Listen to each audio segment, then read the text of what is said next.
രാഹുൽ, 2026 എന്ന വർഷം ചിലർക്ക്, വളരെ കുറച്ചു പേർക്ക് വളരെ മോശം വർഷമായിരുന്നു. തീർച്ചയായിട്ടും. ആദ്യം കുടുംബത്തിൽ നിന്നൊരു വലിയ പ്രശ്നം ഉണ്ടാകുന്നു, ഇത് വലിയ വിവാദമാകുന്നു, നാട്ടുകാരൊക്കെ അറിയുന്നു. അതിനുശേഷം നിയമസഭാ തെരഞ്ഞെടുപ്പിൽ വലിയൊരു പരാജയം ഉണ്ടാകുന്നു, 25 വർഷം ഇരുന്ന കസേര ഒഴിയേണ്ടി വരുന്നു. അതിനുശേഷം ഇപ്പോൾ NSSൽ നിന്ന് വരെ പുറത്താക്കപ്പെടുന്നു. അതായത് 8 പേർക്ക് അംഗത്വം പുതുക്കി നൽകുന്നു, ഒരാളെ മാത്രം മാറ്റി നിർത്തുന്നു. അപ്പോൾ വളരെ 2026 പ്രശ്നമായിരിക്കും അല്ലേ? തീർച്ചയായിട്ടും. അതില് അദ്ദേഹം തന്നെ പറയുന്നുണ്ട്, ഇതെല്ലാം ഒരു സാങ്കേതികം മാത്രമാണ്, ഞാൻ തോറ്റുപോയത് വെറും സാങ്കേതികം മാത്രമാണ്, തോൽവിയല്ല, അത് സാങ്കേതികം മാത്രമാണ്. അതേപോലെ തന്നെ ഇത് പുതുക്കി നൽകാത്തതും സാങ്കേതികം മാത്രമാണ്. എനിക്ക് അധികാരങ്ങളൊന്നും വേണ്ട, എനിക്ക് ജനറൽ സെക്രട്ടറി ആകണ്ട, ഒന്നും ആകണ്ട. പക്ഷേ ഞാനിവിടെ വന്നപ്പോൾ ജനറൽ സെക്രട്ടറി ഒന്ന് കാണാൻ വേണ്ടി വന്നു. പക്ഷേ എൻ്റെ കൂടെ 12 പേര് എനിക്ക് വേണ്ടിയിട്ട് അനുകൂലമായിട്ട് റിപ്പോർട്ട് കൊടുത്താണ്. എന്നിട്ടും അദ്ദേഹം അവിടെ ചെന്നപ്പോഴത്തേക്ക് ആ പേപ്പർ ഇങ്ങനെ ചുരുട്ടുകൂട്ടി ചവിട്ടുകൊട്ടയിൽ എറിഞ്ഞു എന്നാണ് അറിയാൻ കഴിഞ്ഞത്. അത് ജനാധിപത്യത്തിനെതിരാണ്. അപ്പോ തീർച്ചയായും അതുകൊണ്ട് അത് പരിശോധിക്കണമെന്നാണ് അദ്ദേഹം പറയുന്നത്. ഒരു നാടൊന്നടങ്കം NSS കൂട്ടു നിൽക്കുന്നു, കോൺഗ്രസ്സുകാർ കൂട്ടു നിൽക്കുന്നു. എനിക്കൊന്ന് കേരള കോൺഗ്രസ് ബിയിൽ അവശേഷിക്കുന്ന ബാക്കി 3 പേരും, അതുപോലെ തന്നെ LDFകാർ പോലും അദ്ദേഹത്തിനെതിരെ തിരിയാൻ വേണ്ടി കൂട്ടുനിന്നു, സംഘം ചേർന്ന് സാങ്കേതികമായാണ് അദ്ദേഹത്തെ ഓരോ ദിവസവും ഇങ്ങനെ പരാജയപ്പെടുത്തിക്കൊണ്ട്. അദ്ദേഹത്തിന്റെ വിഷമം കണ്ടു കഴിഞ്ഞാൽ നമുക്ക് തന്നെ സങ്കടം വരും. ഒന്ന് ആലോചിച്ച് നോക്കൂ, 25 കൊല്ലമായിട്ട് ഭരിക്കുന്ന ഒരാളാണ്, ഒറ്റ രാത്രി കൊണ്ട് BJP-കാരുടെ മണ്ടേ കൊണ്ടിടാൻ നോക്കി. BJP-കാരനാണ്, BJP-യുടെ 7000 വോട്ട് എവിടെ പോയി? നിങ്ങളുടെ 7000 വോട്ട്. ശരിക്കും പത്തനാപുരത്ത് എനിക്ക് സംഭവിച്ചത് തോൽവിയല്ല. പത്തനാപുരത്ത് ഞങ്ങൾക്ക് തോൽവി സംഭവിച്ചിട്ടില്ല. പക്ഷേ BJP-കാരുടെ 7000 വോട്ട് എന്റെ എതിർ സ്ഥാനാർത്ഥിയായ ജ്യോതികുമാർ ചാമക്കാല പണം കൊടുത്ത് വാങ്ങി. അപ്പോൾ ഇത് തോൽവിയാണോ? അല്ല, സാങ്കേതിക പ്രശ്നമല്ല. അതെ, അത് രാജീവ് ചന്ദ്രശേഖരനും അന്വേഷിക്കണം, VD സതീശനും അന്വേഷിക്കണം. ഞാനാണ് വിജയിച്ചതെന്ന് നിങ്ങൾ രണ്ടുപേരും എനിക്ക് പറഞ്ഞു തരണം. എനിക്ക് ആദ്യമേ തന്നെ VD സതീശനോടും അതേപോലെ തന്നെ രാജീവ് ചന്ദ്രശേഖരനോടും പറയാനുള്ളത്, നിങ്ങൾ രണ്ടുപേരും ഒരു പത്രസമ്മേളനം നടത്തിയിട്ട് പത്തനാപുരത്ത് ഗണേഷ് കുമാർ വിജയിച്ചു എന്നെങ്കിലും ഒന്ന് വിളിച്ചു പറയണം. കാരണം അദ്ദേഹത്തിന് വിഷമം സഹിക്കാൻ വയ്യ. അതെ, പക്ഷെ രാഹുൽ ഇപ്പോഴും അദ്ദേഹത്തെ MLA എന്ന് വിളിക്കുന്നുണ്ട്. പക്ഷെ തോറ്റ MLA എന്തോ മറ്റോ ആണ് വിളിക്കുന്നത് എന്ന് തോന്നുന്നു. അതാണ് ഇച്ചിരി ബുദ്ധിമുട്ടായിട്ടുള്ളത് എന്നാണ് തോന്നുന്നത്. പക്ഷെ അദ്ദേഹം KSRTC പറ്റി പരാമർശങ്ങളൊക്കെ നടത്തുന്നുണ്ട്. സൗജന്യ ബസ് യാത്ര നല്ലതാണ്, പക്ഷേ കുട്ടികൾക്ക് കൂടെ കൊടുക്കായിരുന്നു. അതെ, അപ്പൊ അദ്ദേഹം മന്ത്രിയായിരുന്നപ്പോ എന്തുകൊണ്ട് കൊടുത്തില്ല എന്ന് നമുക്ക് ചോദിക്കാൻ പറ്റില്ലേ? ഇതെല്ലാം വേറൊരു കാര്യമാണ്. ഇതിനകത്ത് ഇപ്പൊ നടക്കുന്ന വിഷയം എന്ന് പറഞ്ഞു കഴിഞ്ഞാല് NSSൽ അദ്ദേഹത്തിന് പുതുക്കി നൽകുന്നില്ല, അംഗത്വം പുതുക്കി നൽകുന്നില്ല. ബാക്കിയുള്ളവർക്ക് എല്ലാം കൊടുത്തു. അങ്ങനെ ബോർഡ് സ്ഥാനത്തൊന്നും എടുത്തു കളഞ്ഞു. എന്തിനാണ് എന്ന് ചോദിക്കുമ്പോ NSS പറയാ പത്മനാഭയിൽ 4.5 കോടി അഴിമതി നടത്തിയെന്ന്. ആ പൈസ എന്ത് ചെയ്യുന്നു? കള്ളം. അഴിമതി നടത്താത്ത 25 കൊല്ലത്തെ പത്തനാപുരത്തിന്റെ ജനങ്ങളോട് ചോദിച്ചു കഴിഞ്ഞാൽ, പത്തനാപുരത്തെ മുക്കിലും മൂലയോടും ചോദിച്ചു കഴിഞ്ഞാൽ അഴിമതി നടത്താത്ത നേതാവാരാണ്? ഗണേഷ് കുമാർ. അങ്ങനെ പ്രകമ്പനം കൊണ്ടുവച്ചു വരുന്ന ആ ശബ്ദം അദ്ദേഹം പറയുകയാണ്. NSS പറയുന്നു ഞാൻ അഴിമതി നടത്തിയെന്ന്. മോശം എന്ന് പറഞ്ഞാൽ വളരെ മോശം. ഒന്ന് ആലോചിച്ച് നോക്കൂ, KSRTCയിൽ 4 കോടിയുടെ അഴിമതി സംഭവിച്ചുവെന്ന് മാധ്യമങ്ങൾ പറയുന്നു.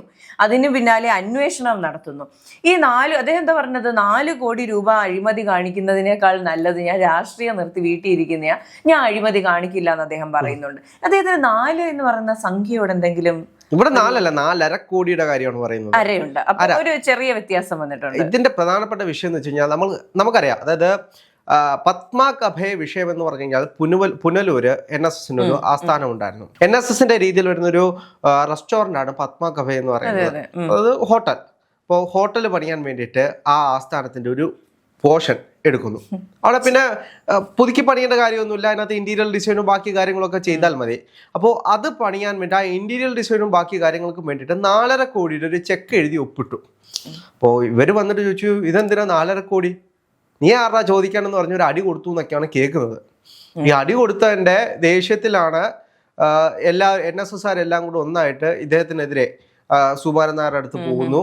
സുകുമാരൻ നായർ പറഞ്ഞു, എന്നാ നീ പുറത്തു പോക്കോ. അപ്പൊ ഇവിടെ പ്രശ്നം വരാം, നീ പുറത്തു പോകോ, പ്രശ്നം സോൾവ്. ഇപ്പൊ അദ്ദേഹം പറയുന്നത് എന്താണ്? പത്തനാപുരം എന്റെ അച്ഛൻ ഉണ്ടാക്കിയത്, പത്തനാപുരത്ത് NSS എന്റെ അച്ഛൻ ഉണ്ടാക്കിയത്, ഈ കാണുന്ന NSS എന്റെ അച്ഛൻ ഉണ്ടാക്കിയതാണ്. അപ്പൊ എന്റെ അച്ഛന്റെ മകനായിട്ടുള്ള എനിക്ക് ആ പരിഗണന തരണ്ടേ?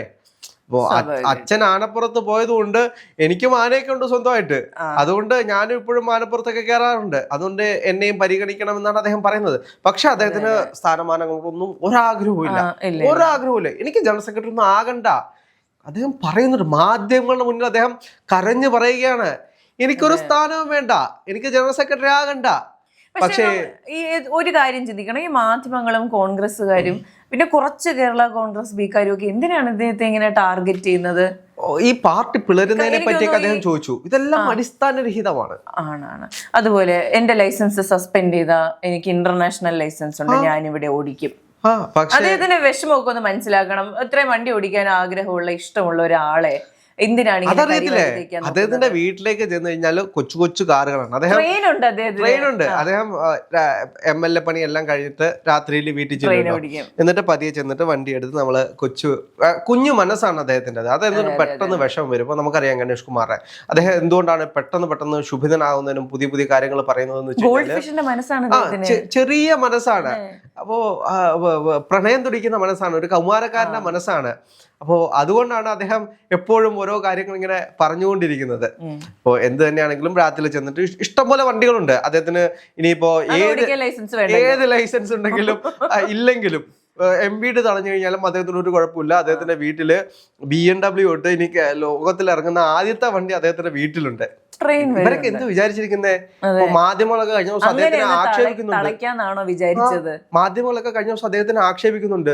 അല്ല സാറേ, നിയമം അങ്ങനെയല്ലല്ലോ, ഇന്റർനാഷണൽ ലൈസൻസ് ഉണ്ട് എന്ന് കരുതി ഇന്ത്യയിൽ വണ്ടി ഓടിക്കണമെങ്കിൽ ഇന്ത്യൻ ലൈസൻസ് വേണം എന്ന് പറഞ്ഞ് മാധ്യമങ്ങൾ കളിയാക്കുന്നുണ്ട്. പക്ഷെ ഈ മാധ്യമങ്ങൾക്കൊന്നും അറിയത്തില്ലല്ലോ അദ്ദേഹത്തിന്റെ വീട്ടിൽ കിടക്കുന്ന വണ്ടികൾ ഏതൊക്കെയാണെന്ന്. ഇന്ന് ഇറങ്ങുന്ന വണ്ടി അദ്ദേഹത്തിന്റെ വീട്ടിൽ ഇന്ന് വരും.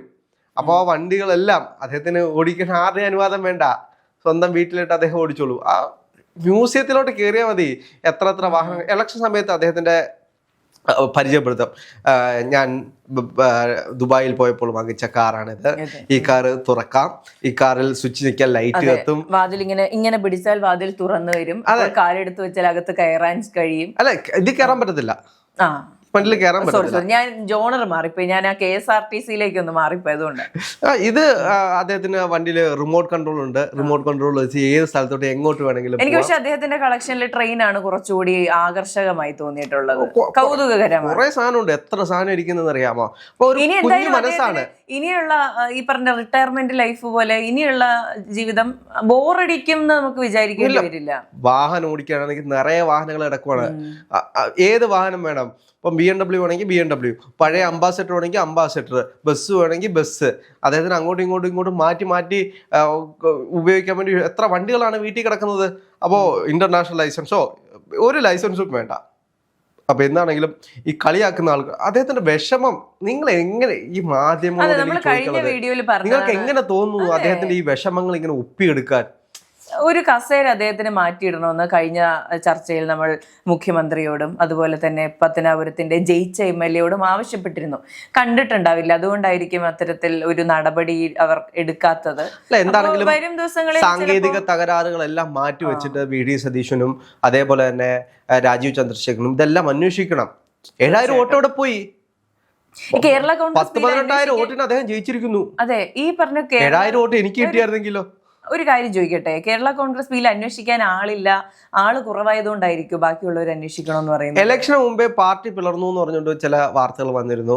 അപ്പൊ അദ്ദേഹം പറഞ്ഞു എന്റെ അച്ഛന്റെ എച്ചിൽ നിന്ന ചില ആളുകളാണ്.